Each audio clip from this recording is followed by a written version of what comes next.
கேழ்வரகு மட்டும்தான் மதிப்பு கூட்டி சத்து மாவு மட்டும் விற்பனை செஞ்சுட்டு இருந்தேன். சரி வேறு ஏதாவது பண்ணலாம் அப்படின்னு சொல்லிட்டு கேழ்வரகு நூடுல்ஸு, நாட்டுக்கம்பு லட்டு, பூங்கார் அரிசி அவல், சோளத்தில் புட்டு மாவு, இந்த மாதிரி இன்னும் நிறைய பொருள்லாம் வந்து ராகி மில்லட்டில் பாஸ்தா பண்ணியிருக்காங்க. இதுதான் ஃபஸ்ட் டைம் பார்க்குறேன். இவ்வளோ பேட்சில் பார்த்தது இல்லை. வெறும் பொன்னாங்கண்ணி போட்டு இந்த ஹேர் ஆயிலை ரெடி பண்ணியிருக்கேன்னு சொல்கிறாங்க. பொன்னாங்கண்ணி வந்து எவ்வளோ நல்லதுன்னு உங்களுக்கே நல்லா தெரியும். அனைவருக்கும் வணக்கம். ஸ்ருதி ஹெர்பல் லேபரேட்டரிஸ்லேருந்து ஆண்டாள் ஆழ்வா சுவாமி. இன்றைக்கி 12வது பேட்ச்லேருந்து யார் பேச வர்றாங்கன்னு கேட்டிங்கன்னா லோகாம்பாள் திருச்சியிலிருந்து வந்திருக்காங்க. சிறுதானியத்திலேருந்து சில உணவு வகைகள்லாம் செய்து கொண்டு வந்திருக்காங்க. அது என்னன்றது அவங்க சொல்ல நம்ம கேட்போம். நானும் உங்களோட சேர்ந்து கேட்க போகிறேன். அதுக்கப்புறமா எண்டிங்கில் அவங்க என்னென்ன அறிமுகப்படுத்துகிறாங்கன்றதை நான் மறுபடியும் உங்களுக்கு நான் சொல்கிறேன். அனைவருக்கும் வணக்கம். என் பேர் லோகாம்பாள். நான் திருச்சியிலேருந்து வரேன். சுயரங்கங்கிற பேரில் வந்து சிறுதானிய மதிப்பு கூட்டி விற்பனை செஞ்சிட்ருக்கேன். நான் வந்து ஃபஸ்ட்டில் கேழ்வரகு மட்டும்தான் மதிப்பு கூட்டி விற்பனை சத்து மாவு மட்டும் விற்பனை செஞ்சிட்ருந்தேன். அதுக்கப்புறம் சரி வேறு ஏதாவது பண்ணலாம் அப்படின்னு சொல்லிட்டு முறையாக கற்றுக்கிட்டு பண்ணலாம் அப்படின்னு சொல்லிட்டு நிறைய இடத்துல ட்ரைனிங் எடுத்தேன். ட்ரைனிங் எடுத்ததுக்கப்புறம் சோள புட்டு மாவு, கேழ்வரகு நூடுல்ஸு, நாட்டுக்கம்பு லட்டு, இந்த மாதிரி இன்னும் நிறைய பொருள்லாம் வந்து இப்போ தயாரித்து விற்பனை செஞ்சிட்ருக்கேன். எல்லாமே நல்லா போயிட்டுருக்கு. கருப்பு கவுனி அரிசியில் அவல், பூங்கார் அரிசி அவல், சோளத்தில் புட்டு மாவு. லோகாம்பாள் மிக சிறப்பாக பேசினாங்க. ஆனால் இவங்க கொண்டு வந்த ப்ராடக்ட்ஸ் எல்லாம் பார்த்தீங்கன்னா ரொம்ப டிஃப்ரெண்ட்டான ப்ராடக்ட்ஸுங்க. கருப்பு கவுனி அரிசியில் அவல் செஞ்சு கொண்டு வந்திருக்காங்க. அப்புறம் வந்தீங்கன்னா சோளம் இருக்குது இல்லைங்களா, சோளத்தில் அவல் பண்ணி கொண்டு வந்திருக்காங்க. பாருங்கள், நாட்டு சோளம் வெள்ளை சோளத்தில் அவல் பண்ணியிருக்காங்க. அப்புறம் பார்த்தீங்கன்னா சிகப்பு அரிசி அவல் பண்ணியிருக்காங்க. இதெல்லாம் எவ்வளோ சத்தான ஒரு விஷயம் பாருங்களேன்.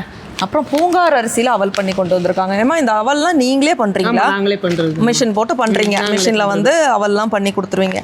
இது இந்த மாதிரி பாக்கெட் தான் கொடுப்பீங்களா இல்லை பல்காக கேட்டால் கொடுப்பீங்களா? 20 கிலோ 30 கிலோ எவ்வளோ கேட்டாலும் கொடுப்பீங்க. வாங்கி ரீசேல் பண்ணுறவங்க பண்ணிக்கலாம் இல்லையா? அப்புறம் பாருங்கள், ராகி மில்லட்டில் பாஸ்தா பண்ணியிருக்காங்க. நான் இதுதான் ஃபஸ்ட் டைம் பார்க்குறேன். இவ்வளோ பேட்சில் பார்த்தது இல்லை. பாஸ்தா ராகி மில்லட்டில் பண்ணியிருக்காங்க. ரொம்ப நல்லா இருக்குங்க, பார்க்கவே ரொம்ப அருமையாக இருக்குது. நம்ம இந்த மைதாவில் பண்ணுற பாஸ்தா விட இது கொஞ்சம் சத்தானது, குழந்தைங்களுக்கு அழகாக பண்ணி கொடுக்கலாம். அப்புறம் ராகி சேமியா பண்ணியிருக்காங்க. அது போக ராகி நூடுல்ஸ் பண்ணியிருக்காங்க. இது எல்லாமே பண்ணியிருக்காங்க. இவங்க சொந்தமாக மெஷின் போட்டு தான் பண்ணுறேன்னு சொல்கிறாங்க. சொந்தமாக மெஷின் போட்டு பண்ணுறதுனால இவங்களால பல்காக கேட்குறவங்களுக்கும் கொடுக்க முடியும். வாங்கி ரீசேல் பண்ணுறவங்க கூட பண்ணலாம். அப்புறம் பார்த்திங்கன்னா வெள்ளை சோளம் மாவு ரெடி பண்ணி கொடுத்துட்ருக்காங்க. அப்புறம் பார்த்திங்கன்னா இது கம்பு லட்டுன்னு சொன்னாங்க. கம்பு லட்டு பாருங்கள், என்னென்ன நாட்டு கம்பு லட்டு ரெடி பண்ணி கொடுத்துட்ருக்காங்க. இது என்னம்மா வடகம், வெங்காயம் தாளிப்பு வடகம். வெங்காய தாளிப்பு வடகமும் பண்ணுறாங்க. இது என்ன சொல்லுங்கள்? சுக்கு மிளகி திப்பிலி சேர்ந்து சளிக்கு இதை நெய்யில் போட்டு பண்ணியிருக்காங்க போல் இருக்கு. லேகியம் மாதிரி பண்ணியிருக்காங்க. சுக்கு மிளகு திப்பிலியில் பண்ணியிருக்காங்க.